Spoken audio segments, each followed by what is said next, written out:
All right, the drink we're about to make is called Brandy Puff.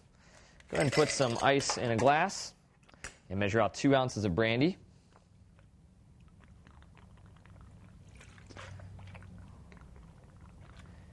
And we'll follow that up with an ounce of light cream or milk. It's up to you on how puffy you want your Brandy Puff to be. In this case, I'm using milk. And I'm going to get my shaker and just give it a couple of shakes, just enough to get everything mixed together. Take your glass and pour it in. And we should have enough room to fill it with club soda. There we go. Use your spoon to give it a quick little stir. That'll be good enough. And add a straw.